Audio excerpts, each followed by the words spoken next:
Imagine abrir os olhos e perceber que você não está mais em 2026. Não existem carros, não existem aviões, não existe eletricidade, não existe internet.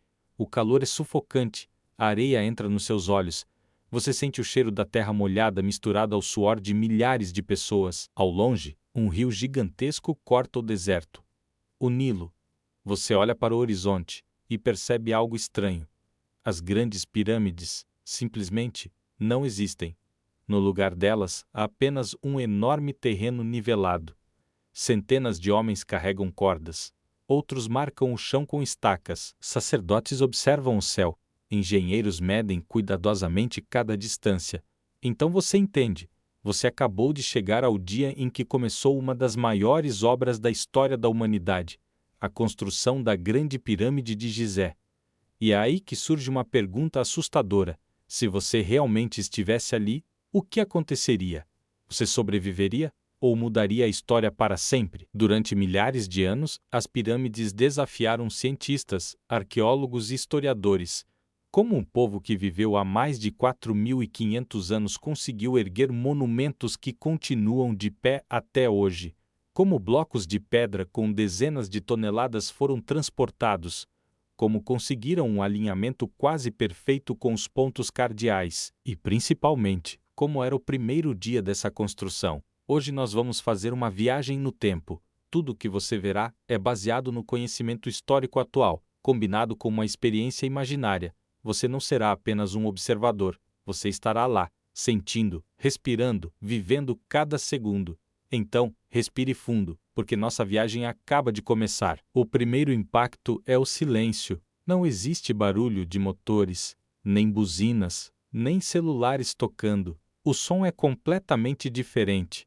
Você escuta o vento atravessando o deserto, os pássaros sobrevoando o Nilo, pessoas conversando em uma língua que você nunca ouviu, madeira batendo contra pedra, martelos de cobre, cordas sendo puxadas e milhares de passos sobre a areia. O calor é quase insuportável. Mesmo pela manhã, a temperatura parece ultrapassar facilmente os 40 graus. Você tenta caminhar, mas percebe que a areia exige muito mais esforço do que imaginava. Então você olha para o horizonte e vê uma cidade completamente diferente do que imaginava. Não existe um mar de construções de pedra. A maior parte das casas é feita de tijolos de barro seco, telhados de palha, ruas estreitas, animais andando livremente, crianças brincando, mulheres carregando água, mercadores vendendo pão, peixe e cerveja. Tudo parece incrivelmente vivo, muito diferente daquela imagem estática que vemos nos livros de história. O Egito não parece um museu. Parece um país em pleno funcionamento. Enquanto você observa a movimentação, uma multidão começa a caminhar em direção ao Planalto. Você decide seguir aquelas pessoas. Após alguns minutos, chega ao local onde, um dia, existirá a Grande Pirâmide. Mas agora, há apenas uma enorme plataforma de pedra cuidadosamente nivelada. Homens esticam cordas. Outros usam instrumentos simples para medir ângulos. Você percebe algo impressionante. Eles não estão trabalhando aleatoriamente. Existe organização. Cada grupo sabe exatamente o que fazer. Os supervisores caminham entre as equipes dando ordens. Escribas registram tudo em papiros. Engenheiros discutem medidas. Sacerdotes fazem cerimônias religiosas. Para os egípcios, aquela construção não era apenas uma obra. Era uma missão sagrada. Eles acreditavam que o faraó era um intermediário entre os deuses e os homens. Sua tumba precisava durar pela eternidade. Cada pedra colocada ali tinha um significado espiritual. Não era apenas engenharia. Era religião. Era política. Era poder. Você acompanha um grupo de trabalhadores. Eles estão cercando o enorme bloco de calcário. O peso é absurdo. Talvez 2, 3 ou até mais toneladas. Você pensa imediatamente: como eles vão levantar isso? Mas ninguém tenta erguer a pedra. Eles fazem algo muito mais inteligente. Colocam o bloco sobre um trenó de madeira. Depois, dezenas de homens seguram cordas grossas. Outro grupo joga água na areia à frente do trenó. Você fica confuso, mas logo entende. A água reduz o atrito. O trenó desliza com muito mais facilidade. Centenas de pessoas trabalham em perfeita sincronia. Um supervisor bate um bastão no chão marcando o ritmo. Todos puxam juntos. 1, 2, 3. O bloco começa a se mover. Lentamente. Muito lentamente. Mas se move.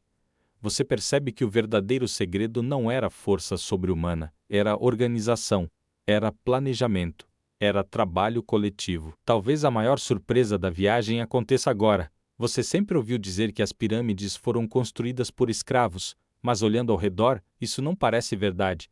Você vê trabalhadores descansando, recebendo comida, recebendo água, médicos tratando pessoas machucadas. Alguns até riem enquanto conversam. Hoje, muitos arqueólogos acreditam que boa parte desses trabalhadores era formada por camponeses recrutados durante as cheias do Nilo.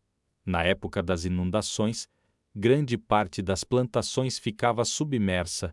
Sem poder cultivar a terra, milhares de pessoas trabalhavam nas obras do faraó. Em troca, recebiam alimento, abrigo e prestígio. Não era uma tarefa fácil, muito pelo contrário. Era extremamente pesada, mas provavelmente não era o cenário mostrado em muitos filmes. Você começa a perceber que várias das coisas que aprendemos sobre o Egito são simplificações. A realidade era muito mais complexa. De repente, todas as conversas param. Os trabalhadores se ajoelham. Os sacerdotes abaixam a cabeça. Um cortejo se aproxima lentamente. Guardas armados, portadores de estandartes, sacerdotes vestidos de branco. No centro, um homem usando uma coroa dourada. É o faraó. Você sente um arrepio. Está diante de um dos homens mais poderosos da história antiga. Para aquelas pessoas, ele não era apenas um rei. Era considerado um ser divino. Sua simples presença mudava completamente o ambiente. Ninguém ousava olhar diretamente para ele. O faraó observa o terreno. Conversa com os arquitetos, faz um gesto de aprovação, e naquele instante, milhares de trabalhadores voltam a se mover. A construção da pirâmide havia começado oficialmente, sem que eles soubessem. Você era a única pessoa ali que conhecia o futuro. Sabia que aquela obra sobreviveria por mais de 4.000 anos. Sabia que milhões de turistas um dia caminhariam exatamente sobre aquele solo. Sabia que cientistas do mundo inteiro tentariam entender cada detalhe daquela construção. Mas havia um problema. Você também sabia de algo muito mais perigoso. A sua simples presença ali já podia estar alterando a história. Então surge uma pergunta inquietante. E se alguém descobrisse que você veio do futuro? Será que tentariam transformá-lo em um deus? Em um conselheiro do faraó? Ou em uma ameaça que precisaria ser eliminada? Porque a partir deste momento, a sua viagem deixaria de ser apenas uma aventura. Ela se transformaria em uma luta para sobreviver em um dos maiores impérios que o mundo já conheceu. E é exatamente isso que acontece na próxima parte. E pensar que tudo isso aconteceu há mais de 4.500 anos. Naquele momento, ninguém fazia ideia de que estava participando de uma das maiores obras da história da humanidade.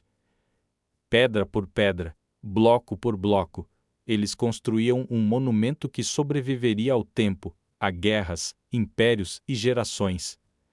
Mas a nossa viagem ao Egito Antigo está apenas começando. No próximo episódio, nós vamos entrar ainda mais fundo nessa história. Você vai descobrir como era viver entre os construtores das pirâmides, conhecer os bastidores do canteiro de obras, entender como funcionava a engenharia egípcia e desvendar segredos que poucas pessoas conhecem. Então, se você não quer perder essa continuação, inscreva-se no canal agora mesmo. Assim, quando o próximo episódio for publicado, o YouTube vai avisar você. E já deixa o seu like, porque ele ajuda este vídeo a chegar a muito mais pessoas que também são apaixonadas por história. Muito obrigado por assistir e nos vemos amanhã na continuação dessa incrível viagem ao Egito Antigo. Até lá!